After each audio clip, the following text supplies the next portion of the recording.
जय श्री कृष्ण, जय श्री कृष्ण, जय श्री कृष्ण। जय राधा रानी की जय, जय सिया रामचंद्र की जय, जय वैष्णो माता की जय।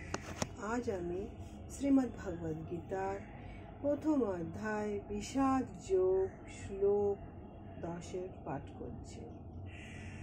अप्रयतुम ततः अस्माकं बलं भीष्मः अभिरक्षितं प्राप्तुं तु इदम् एतशं बलं भीष्मः अभिरक्षितम्।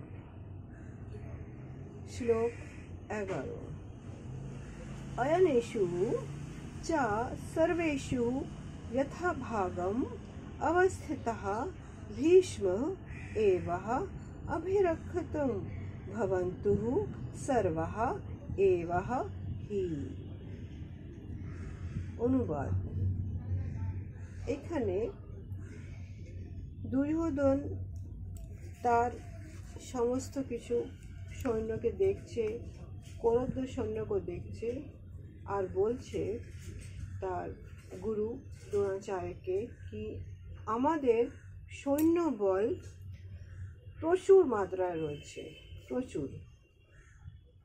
পাণ্ডব থেকে আমরা অনেক শক্তিশালী, পাণ্ডবের তো সীমিত শক্তি। আমাদের দলশ্রেষ্ঠ ভীষ্ম পিতামহ রয়েছে, যার দ্বারা আমরা পূর্ণরূপে সুরক্ষিত আছি। তা সত্ত্বেও পাণ্ডবরা যারা আমাদের সামনে সীমিত, তা সত্ত্বেও ওরা ভীষ্ম দ্বারা সতর্কভাবে সুরক্ষিত আছে। মানে ভীষ্ম পিতামহ তারা আচার মেনে চলে, তাদের কথা মেনে চলে। আপনারা সকলেই নিজের সেনা বিহূব করে আমাদেরকে সুরক্ষিত করছেন আর ভীষ্ম পিতামহকে সাহায্য প্রদান করছেন। তাৎপর্য হচ্ছে এই, দুর্যোধন সেই কুরুক্ষেত্রের মাটিতে সমস্ত সৈন্যবলকে দেখছে, পক্ষে আর বিপক্ষে। আর তারপরে সে বলছে কি আমরা তো পাণ্ডবের তুলনায় অনেক শক্তিশালী, অনেক বলশালী। কেন আমাদের দলে অনেক বড় বড় মহারথী রয়েছে।